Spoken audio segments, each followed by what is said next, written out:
అధిష్టానం సరికొత్త వార్తల ప్రపంచం. అధిష్టానం వాక్ స్వతంత్ర ప్రజాబలం.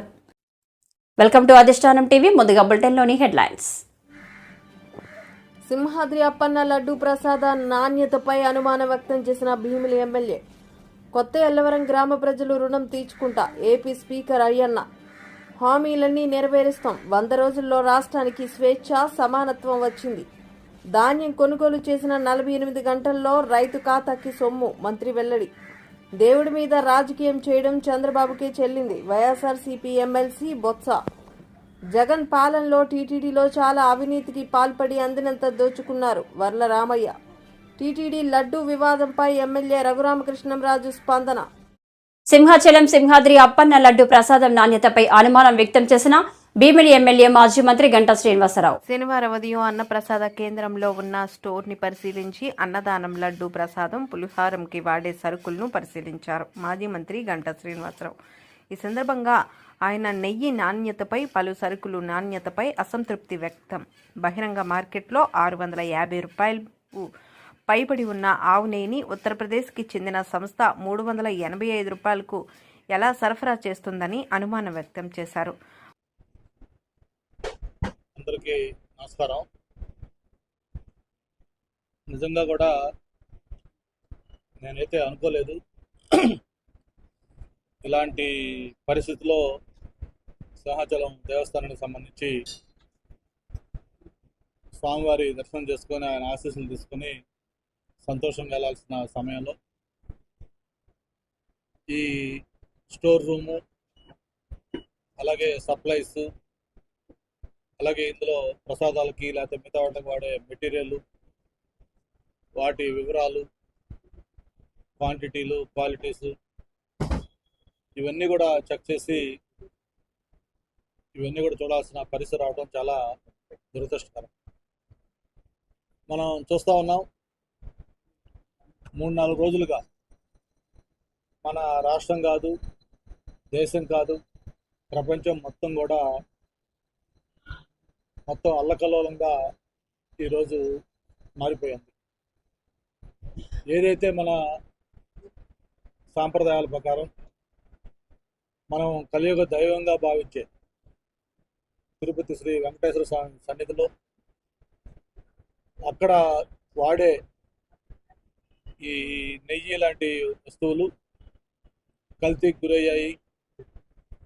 అందులో కల్తీ కూడా ఏదో జంతు సంబంధించిన ఆయిల్స్ అలాగే ఇతర ఇవి వాడుతూ ఉన్నారు.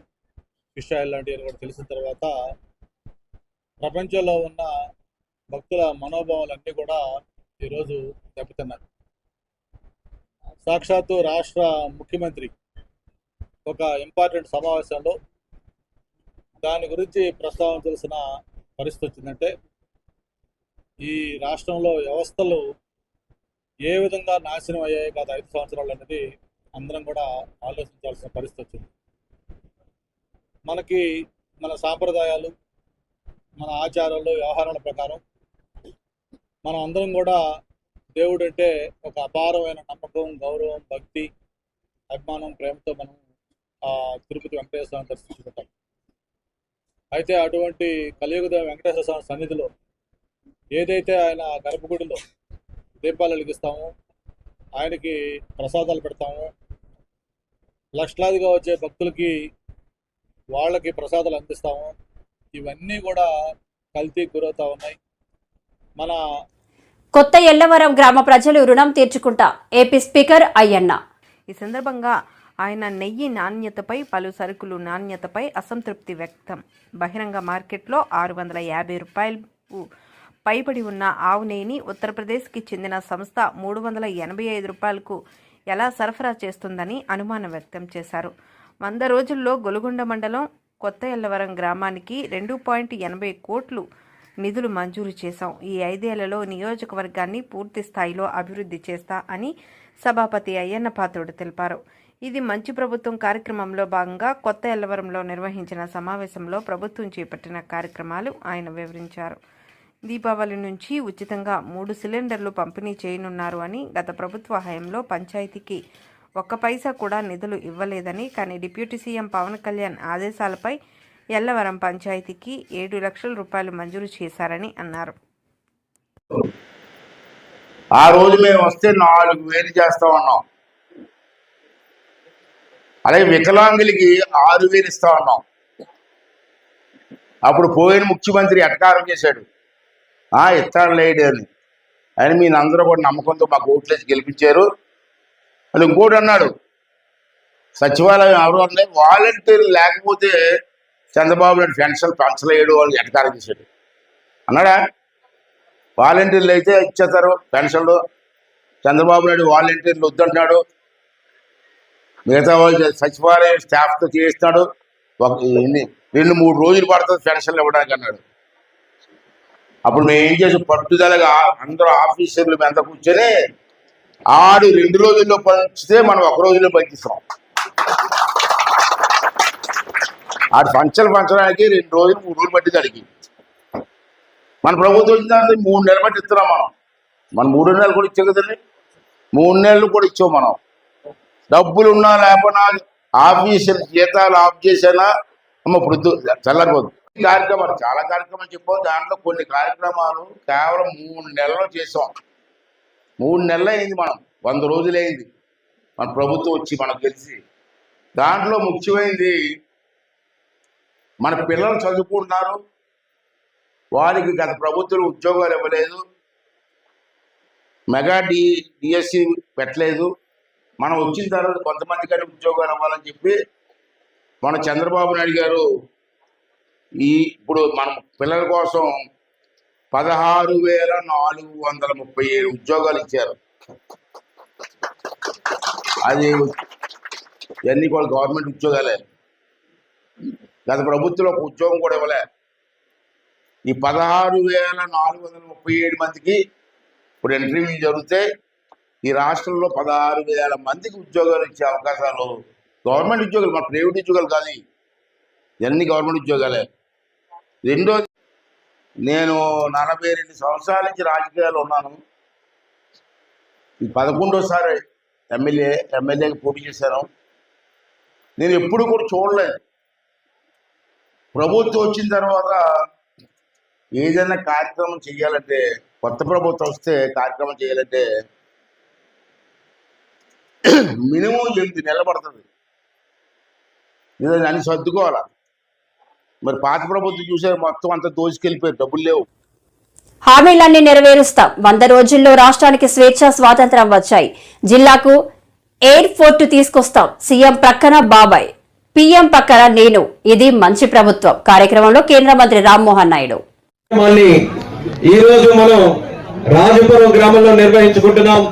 కార్యక్రమానికి అధ్యక్షత వహిస్తున్నటువంటి స్థానిక శాసనసభ్యులు మనందరికీ కూడా ఎంతో ఉత్సాహంగా ఇచ్చాపురం నియోజకవర్గానికి వెన్నుదన్నుగా ఉంటూ ఎవరికి ఎప్పుడు ఏ సమస్య వచ్చినా సరే నేనున్నానని ధైర్యం ఇచ్చేటటువంటి నాయకుడు సోదరులు అశోక్ అన్న గారికి, అలాగే వేదికను అలంకరించినటువంటి పెద్దలు మనందరి అభిమాన నాయకులు, ఈ రోజు చంద్రబాబు నాయుడు గారికి రాష్ట్రంలో రాష్ట్ర మంత్రివర్గంలో కుడి భుజంగా ఉంటూ ఆంధ్రప్రదేశ్ రాష్ట్ర రాజకీయాల్లోనే బాహుబలిగా ఎదిగినటువంటి వ్యక్తి రాష్ట్ర మంత్రివర్యులు కుటుంబ సభ్యులు బాబా అచ్చెన్నాయుడు గారికి, అలాగే కలెక్టర్ గారు యువకుడు, ఉత్సాహవంతుడు, ఏదో చేయాలన్నటువంటి తపనతో ఈ రోజు శ్రీకాకుళం జిల్లా వచ్చి చాలా అన్ని కార్యక్రమాలకి కూడా ఫౌండేషన్ వేస్తున్నటువంటి స్వప్నిల్ దినకర్ గారికి, అలాగే మన అందరి తాలూకా కుటుంబ సభ్యురాలు, మరి ముఖ్యంగా రాజపురం గ్రామానికి గురించి చెప్పుకుంటే గౌతు వారి కుటుంబం నుంచి ఉన్నటువంటి సత్సంబంధాలను గుర్తించి ఈ రోజు మళ్ళీ ఈ యొక్క కార్యక్రమాన్ని విజయవంతం చేయడానికి మనతో కూడా పాలు పంచుకున్నటువంటి సోదరిమణి సిక్కోలు శివంగి గౌతు శిరీషక్క గారికి, అలాగే వేదికను అలంకరించినటువంటి ప్రజాప్రతినిధులు, అధికార యంత్రాంగం, మరి ముఖ్యంగా జేసీ గారు వచ్చారు. ఈ జిల్లా నలుమూలల నుంచి కూడా చాలా మంది వచ్చారు. మరి వారందరితో పాటు ఇందులో కార్యక్రమంలో పాల్గొంటున్నటువంటి రాజపురం గ్రామస్తులకి, గ్రామ పెద్దలకి, సోదరిమణులకి అందరికీ కూడా నా హృదయపూర్వకమైనటువంటి నమస్కారాలు తెలియజేసుకుంటున్నాను. ఎన్నికల తర్వాత మీ అందరితో పాటు ఈ కార్యక్రమంలో పాల్గొనడం చాలా ఆనందంగా ఉంది. ఇప్పుడే అశోక్ అన్న గారు చెప్పారు, కేంద్ర మంత్రి అయిన తర్వాత ఏదో దూరం అయిపోతున్నారేమో అన్నటువంటి భావన కలుగుతుందని. అటువంటి భావన ఎక్కడా కూడా కలగకుండా చూసుకోవడానికి అన్ని విధాలుగా మీకు అండదండలు అందిస్తూనే ఉంటానని తెలియజేయడానికి ముఖ్యంగా ఈ కార్యక్రమానికి కూడా హాజరు కావడం జరిగింది. వాస్తవానికి ఢిల్లీలో కూడా అనేక కార్యక్రమాలు ఉన్నాయి. అనేక కార్యక్రమాలు ఉన్నప్పటికీ కూడా చంద్రబాబు నాయుడు గారి కార్యక్రమానికి రాలేనప్పుడు అందరూ కూడా చాలా నిరాశ చెందుతారు, బాధపడతారు.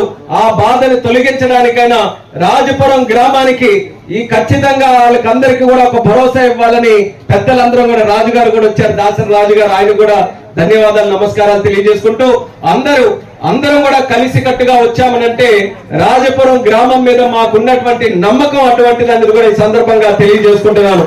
గతంలో ఎప్పుడు చూసుకున్నా సరే ఈ ఎన్డీఏ ప్రభుత్వానికి, అందులో ముఖ్యంగా తెలుగుదేశం పార్టీకి కంచుకోటలాగా ఉన్నటువంటి గ్రామం మన రాజపురం గ్రామం. అది మొన్న జరిగినటువంటి ఎన్నికల్లో కూడా మీరందరూ కూడా నిరూపించారు. ఆ యొక్క నమ్మకాన్ని నిలబెట్టాల్సినటువంటి బాధ్యత ఈ రోజు ప్రభుత్వం మీద, నాయకులుగా మా అందరి మీద ఉంది. అందుకనే అచ్చెన్నాయుడు గారికి ఎప్పుడైతే ముఖ్యమంత్రి చంద్రబాబు నాయుడు గారు ఎక్కడ నుంచి కార్యక్రమం మొదలు పెడతామని ప్రేమతో, దీనన్నింటికీ మించి చంద్రబాబు నాయుడు గారి మీద, పవన్ కళ్యాణ్ గారి మీద, మోడీ గారి మీద అచంచలమైనటువంటి విశ్వాసంతో మొన్న జరిగినటువంటి ఎన్నికల్లో అత్యంత మెజారిటీతో ఈ రాష్ట్రంలో ప్రభుత్వాన్ని ఏర్పాటు చేయడానికి మీ అందరూ సహకరించారు. ప్రభుత్వం ఏర్పాటు చేశాం. ఏర్పాటు చేసి ఈ రోజుకి 100 రోజులు పూర్తయింది. దీని మీద రాష్ట్ర ప్రభుత్వం ఒక ప్రోగ్రామ్ ని అనౌన్స్ చేసింది.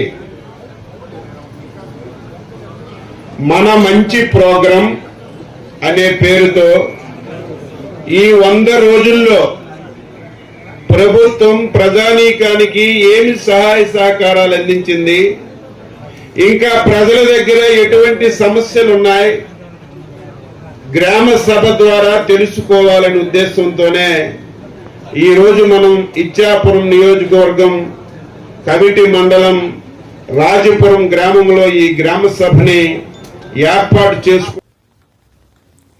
తిరుమల లడ్డు కల్తీ వ్యవహారం దేశ రాజకీయాలలో హాట్ టాపిక్ గా మారిన విషయం తెలిసిందే. తిరుమల లడ్డు వివాదంపై హిందూ సంఘాలు, శ్రీవారి భక్తులంతా వైసీపీ పార్టీని దుమ్మెత్తిపోస్తున్నారు. ఈ వివాదంలో ఒక్కో విషయం బయటికి వస్తుంటే అంతా షాక్ అవుతున్నారు. ఈ వివాదంపై ఎమ్మెల్యే రఘురామకృష్ణంరాజు స్పందించారు. మరి గేదె నెయ్యి కన్నా ఆవు నెయ్యి కాస్ట్లీ కదా, పాలు కొంచెం రిటైల్లో మారుతూ ఉంటుంది, బట్ హోల్సేల్లో టన్నుల లెక్కన కొన్నప్పుడు 500 రూపాయలకి అలా కొంటున్నారు. ఇది 320. మరి 320 కొన్నామని చెప్పి ఏదో రివర్స్ టెండర్లో అంత సేవ్ చేసాం, ఇంత సేవ్ చేసామని చెప్పి మాట్లాడటం కోసం మరి అదైతే 100 రూపాయలు కూడా ఉండదు.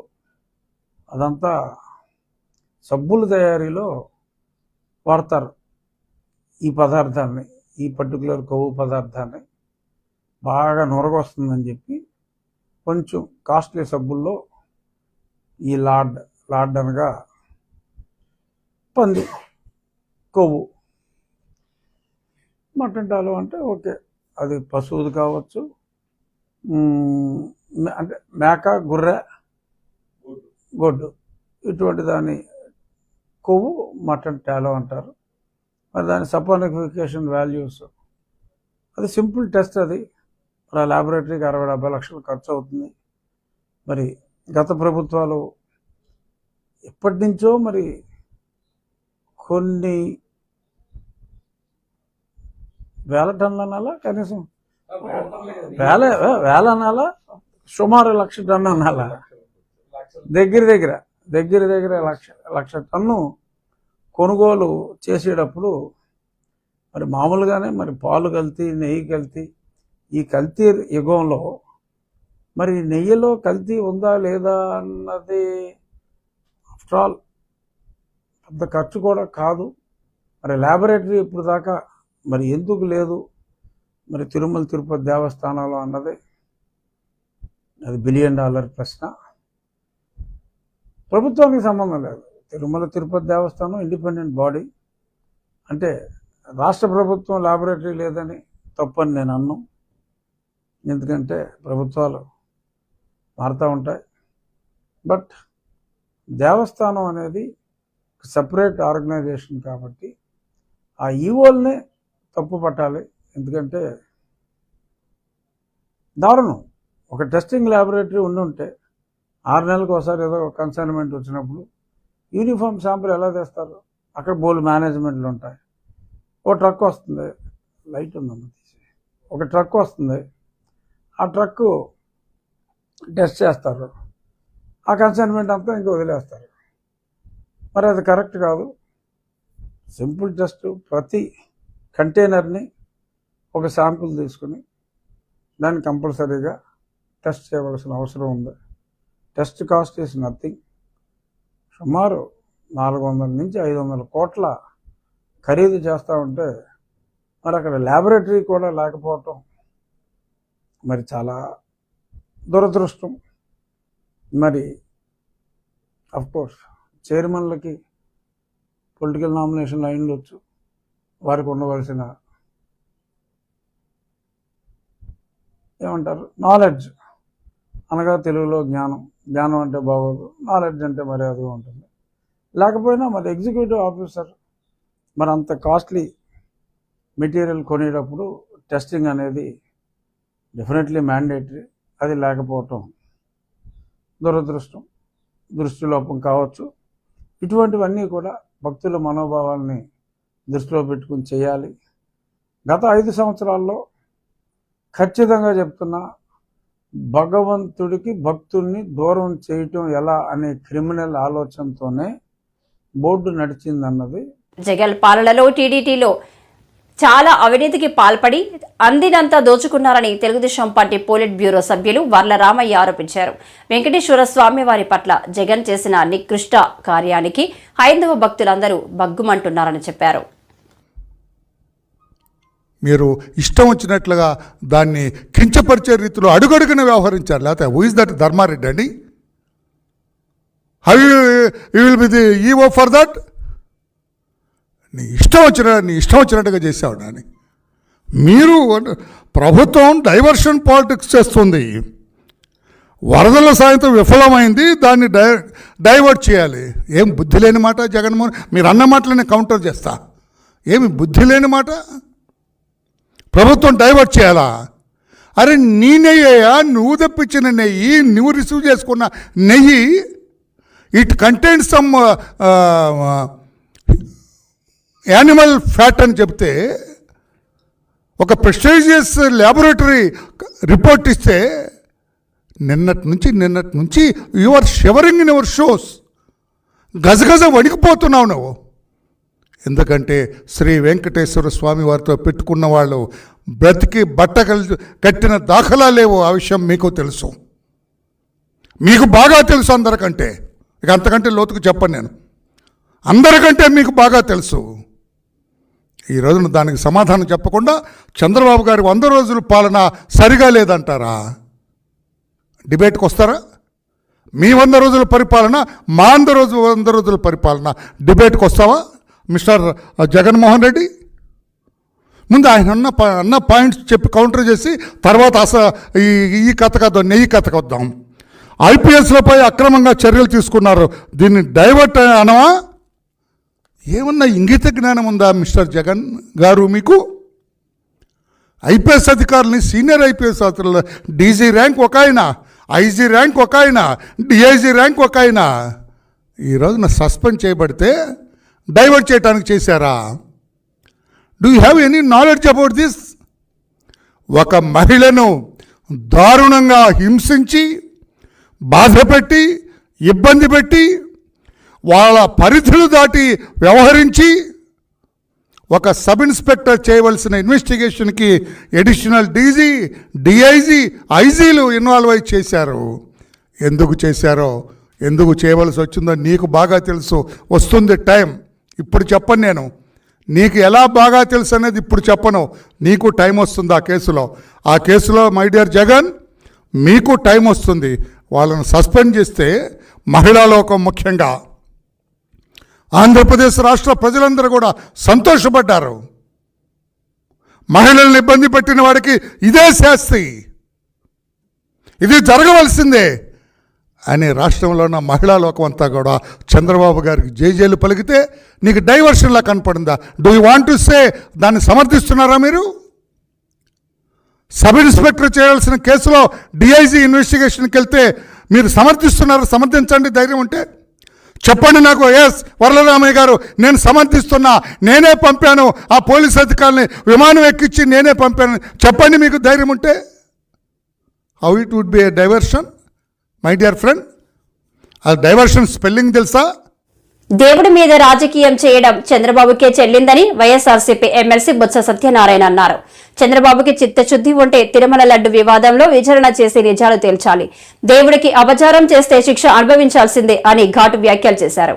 అలాగే ప్రసాదంపైకి వచ్చిన ఆరోపణలపై న్యాయ విచారణ లేదా సిబిఐ విచారణ జరిపించాలని డిమాండ్ చేశారు. మనందరూ ఆరాధ్య దైవంగా భావిస్తున్న మన శ్రీవారు సాక్షాత్ వెంకటేశ్వర స్వామి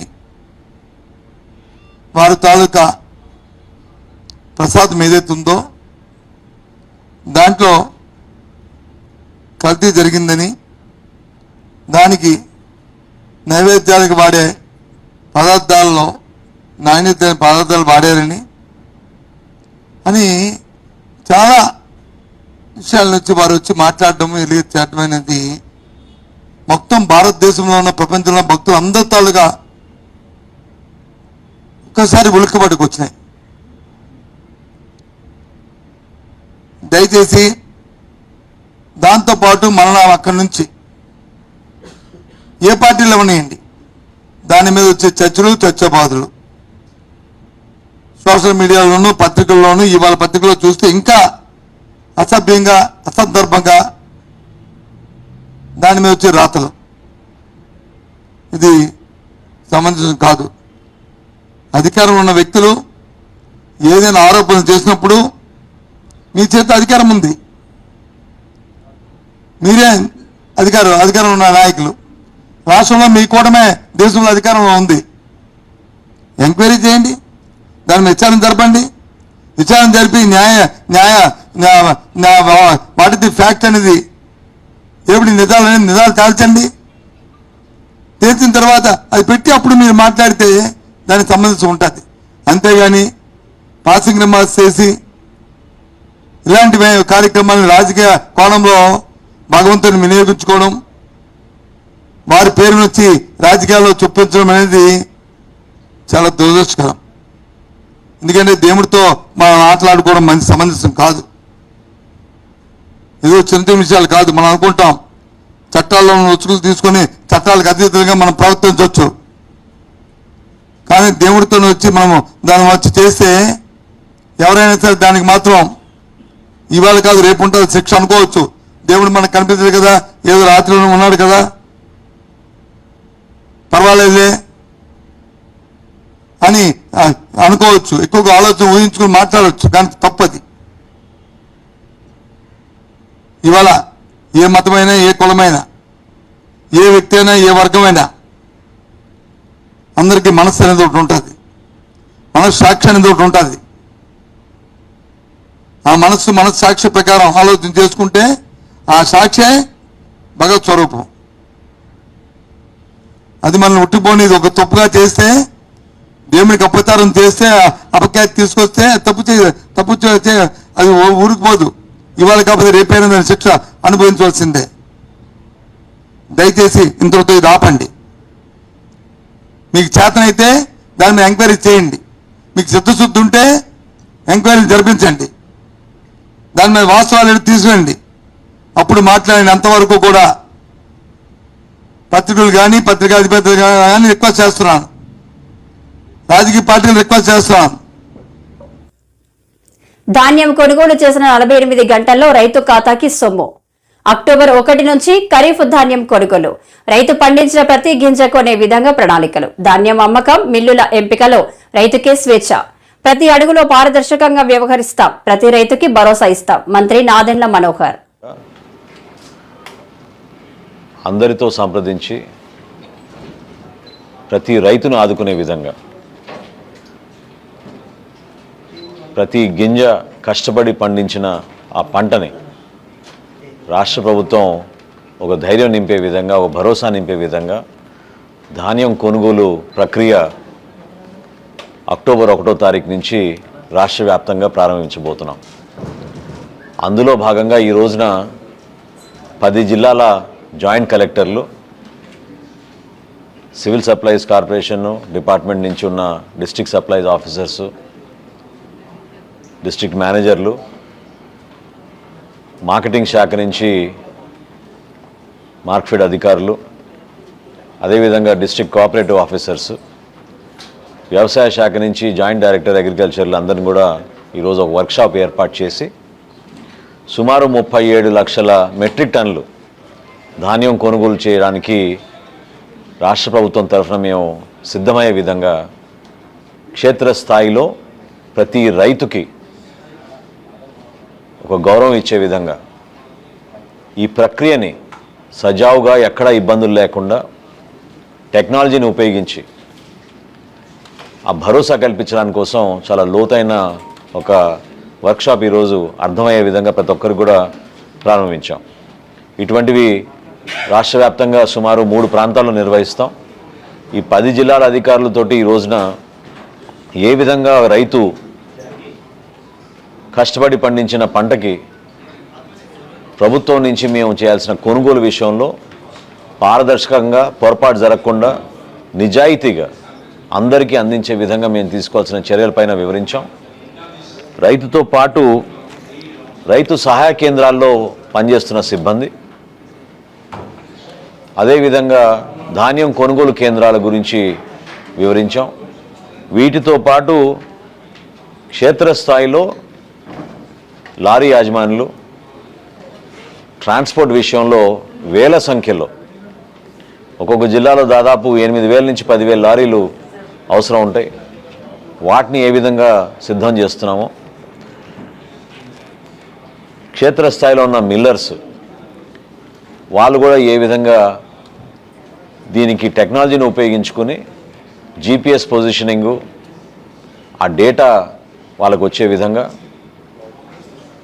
ఎక్కడ కూడా